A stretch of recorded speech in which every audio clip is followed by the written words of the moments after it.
Hello friends, आज हम discuss करने जा रहे हैं ट्रेपेजॉइडियल रूल। ट्रेपेजॉइडियल रूल एक न्यूमेरिकल इंटीग्रेशन का पार्ट है। सबसे पहले आपको ये पता होना चाहिए कि न्यूमेरिकल इंटीग्रेशन क्या होती है। उसके बाद हम ट्रेपेजॉइडियल रूल को सीख सकते हैं। यहाँ पे हम एक एग्जांपल लेंगे, इसकी प्रॉपर कैसे सॉल्व करेंगे, कितने भी क्वेश्चंस हो सकते हैं इसके, ठीक है जी। इसकी डेफिनेशन क्या होगी, चलो स्टार्ट करते हैं। सबसे पहले हमारे पास आ जाता है कि न्यूमेरिकल इंटीग्रेशन होता क्या है। सो न्यूमेरिकल इंटीग्रेशन एक टेक्निक है जो अप्रोक्सीमेट करती है डेफिनेट इंटीग्रल को। यहाँ पे भी वही लिखा हुआ है कि ट्रेपेजॉइडियल रूल क्या करती है, न्यूमेरिक, क्योंकि ट्रेपेजॉइडियल रूल क्या है, इंटीग्रेशन, न्यूमेरिकल इंटीग्रेशन का पार्ट है एक, ठीक है जी।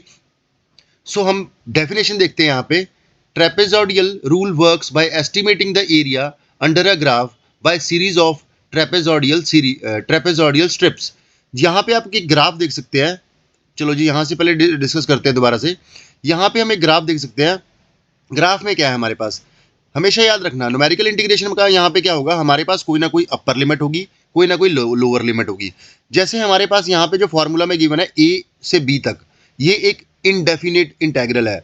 डेफिनिट इंटेग्रल वो होता है जैसे जिसमें 0 to 6, 1 to 5, -1 to 3 ऐसी कोई इंफॉर्मेशन होगी, उसे कहते हैं हम डेफिनिट इंटेग्रल। तो हमारे पास यहाँ पे डेफिनेशन, एग्जैक्ट डेफिनेशन क्या आती है कि trapezoidal rule is an integration rule in calculus that evaluates area under the curve by dividing the total area into smaller trapezoids rather than the rectangle। इतनी गहराई में जाने की जरूरत नहीं है, टेंशन नहीं लेनी, बिल्कुल इजी वर्ड में अगर देखें तो सिंपल सी बात है। हम यहाँ पे क्या कर रहे हैं, हम एरिया को इवेल्युएट कर रहे हैं, जो कर्व का एरिया है उसे छोटे छोटे हिस्सों में डिवाइड करके, ट्रेपेजॉइड में डिवाइड करके हम उसका एरिया फाइंड आउट करते हैं। उसमें हमारे पास एक लोअर लिमिट होती है, जैसे यहाँ पे ए गिवन है, एक लोअर लिमिट गिवन है, वैसे एंड तक हमारे पास बी, इसकी अपर लिमिट हमारे पास कोई गिवन होगी, ठीक है जी। सो ध्यान से समझना, टॉपिक में ये है कि न्यूमेरिकल इंटीग्रेशन क्या करता है, हमारा एक्चुअल में छोटे छोटे हिस्सों में, सेगमेंट्स में डिवाइड करके अप्रॉक्सीमेट एरिया कर्व का किसी का भी निकालता है। न्यूमेरिकल इंटीग्रेशन भी यही बोलता है। उसके लिए हमारे पास 3-4 फॉर्मूले हैं एज पर सिलेबस। हमारे पास है सबसे पहले ट्रेपेजॉइडियल रूल, उसके बाद हमारे पास आता है सिम्पसन रूल, उसके बाद बाद आता है हमारे पास गॉस क्वाड्रेचर, ठीक है जी।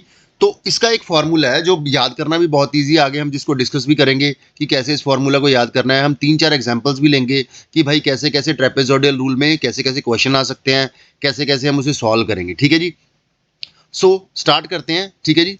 सबसे पहले हमने ये 4 क्वेश्चन बनाए हैं जो हमें सॉल्व करने हैं, ठीक है, यूजिंग ट्रेपेजॉइडियल रूल। एक में हमारे पास लिमिट गिवन है, इंटरवल गिवन है, दूसरे में हमें इंटरवल्स नहीं गिवन है, तीसरे में हमारे पास हाइट गिवन है उसकी, और चौथे क्वेश्चन में हमारे पास पूरी टाइम सीरीज गिवन है, ठीक है जी। हमारे पास इस तरह के 4 क्वेश्चन आ सकते हैं। सबसे पहले हम फर्स्ट क्वेश्चन को सॉल्व करते हैं।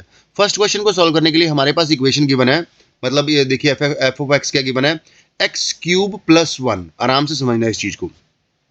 हमारे पास क्या है, 0 से 4 लिमिट है, हमें कहा गया है कि आप 4 इंटरवल तक इसे कैलकुलेट करें। सबसे पहले आपने कुछ नहीं करना है, ऐसा क्वेश्चन होगा तो आपने h की वैल्यू निकालनी है। आपको याद होगा ट्रेपीजियम के फॉर्मूला में भी आप h की वैल्यू कुछ निकालते थे। h आपके पास हाइट होती थी, हाइट जो होती थी हम ड्रॉ करते थे परपेंडिकुलर उसमें, ठीक है जी। यहाँ पे h को हम डेल्टा एक्स भी लिख सकते हैं और h भी लिख सकते हैं। आराम से इसको देखोगे तो हमारे पास एच और डेल्टा एक्स और एच की वैल्यू निकालनी है। उसको निकालने के लिए हमारे पास बहुत ही बेसिक फॉर्मूला होता है, upper limit minus lower limit upon n. N क्या है हमारे पास, इंटरवल है। एन हमारे पास क्या है, इंटरवल है, ठीक है जी। सो इस फॉर्मूला को कैसे याद करना है ये समझ लीजिए।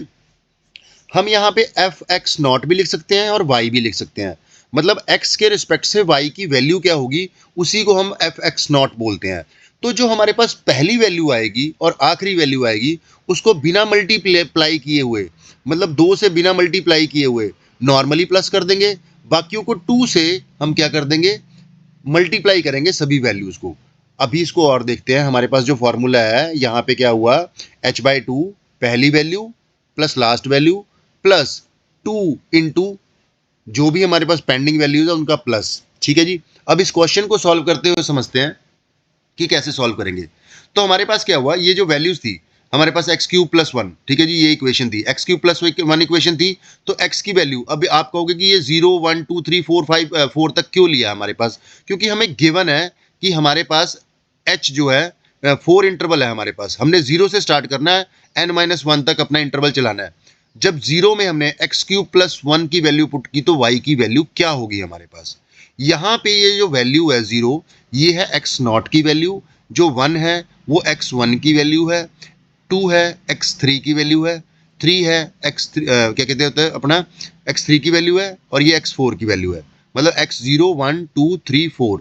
वैसे ही नीचे नीचे y की वैल्यू ये गिवन होगी, नहीं गिवन होगी तो हमने जो हमारे पास फंक्शन गिवन होगा जैसे x³ + 1 उसमें पुट करके हम वैल्यू को निकालेंगे। सो सबसे पहले क्या कर रहे हैं हम, x³ + 1 में 0 की वैल्यू पुट करेंगे तो हमारे पास 1 आ जाएगा, 1 पुट करेंगे तो हमारे पास 2 आ जाएगा, 3 पुट करेंगे, मैं कैलकुलेशंस नहीं कर रहा हूँ ज़्यादा, मुझे सिर्फ कंसेप्ट समझाना है और कोई मेरा वो नहीं है, सिर्फ आपको कंसेप्ट समझ आना चाहिए। x³ + 1 पे क्या बराबर तो कितना हुआ, 2 का क्यूब कितना होता है जी 8, 8 + 1 = 9। वैसे ही हमारे पास 3³ + 1 हुआ तो 28, 4³ + 1 हुआ तो हमारे पास 64 + 1 65। अब हमारे पास ये फॉर्मूला कैसे बना, यही सब कुछ इसमें कंसेप्ट ही छोटा सा है। पहली और लास्ट वैल्यू पहले प्लस कर दोगे, बाकी वैल्यूज को 2 से मल्टीप्लाई करना है प्लस करने के बाद। तो हमारे पास पहली वैल्यू कितनी है जी 1 है और 65 लास्ट वैल्यू है, और प्लस 2 इंटू अंदर वाली वैल्यूज जो है 2 9 80 28, इसको प्लस कर देंगे h/2। h कितना है हमारे पास 1। ये कैसे पता लगा, क्योंकि जो ये इंटरवल है हमारे पास x = 0, जो इनका गैप है जब इसमें से हम इसको माइनस करेंगे ये वैल्यू हमारे पास h की वैल्यू होती है। इसको हम वैसे भी कैलकुलेट कर सकते थे कि b - 1/n अगर हमारे पास गिवन है हमारे पास इंटरवल, तो इस तरह से इसका आंसर आ जाएगा हमारे पास 72। अब इसका दूसरा क्वेश्चन देख लेते हैं जिसमें हमारे पास h की वैल्यू गिवन नहीं है, कोई इंटरवल गिवन नहीं है। हमारे पास क्या गिवन है, यहाँ पे इंटेग्रल गिवन है, जिसमें इंटेग्रल में क्या हुआ है 0 to 6 हमारी लिमिट है। डेफिनेट इंटीग्रल में क्या है हमारे पास 0 to 6 लिमिट है, तो 0 to 6 लिमिट है, h की वैल्यू निकालने के लिए करेंगे हम यहाँ पे 0 - 6 मतलब 6 - 0 divide by n। Number of यहाँ पे जो हम लिमिट ले रहे हैं n की, कैसे ले रहे हैं, हमारे पास n - 1 होती है। देखो यहाँ पे हम कैलकुलेट कर रहे हैं x0 x1 x2 x3 x4, ये लिमिट ही हमें बताती है हमारी n की वैल्यू को। तो हमारी 6n की वैल्यू हमारे पास आ गई है, यहाँ पे हमने पुट करके हमारे पास h1 आ गया है। अब हमारे पास क्या प्रॉब्लम आती है कि हमारे पास इस इक्वेशन में इस वैल्यूज को पुट करके हमें fx0 और y की वैल्यू को निकालना होता है। इसमें हमारे पास अप टू 6 वैल्यूज आ रखी हैं, तो हमने फर्स्ट और लास्ट वैल्यू को क्या किया, ऐड कर दिया जी, बाकियों को 2 से मल्टीप्लाई करके हमने क्या किया, ऐड करके 2 से मल्टीप्लाई कर दिया, तो हमारे पास ये आंसर आ गया। तीसरे टाइप का क्वेश्चन क्या आता है, हमारे पास h ऑलरेडी गिवन होता है कि यहाँ पे हमें वो तो गिवन है, क्या कहते होते अपनी इसकी लिमिट्स तो गिवन है, लेकिन h की वैल्यू साथ में गिवन है, तो हम उस h की वैल्यू को से हेल्प से हम नंबर ऑफ इंटरवल्स को निकालेंगे।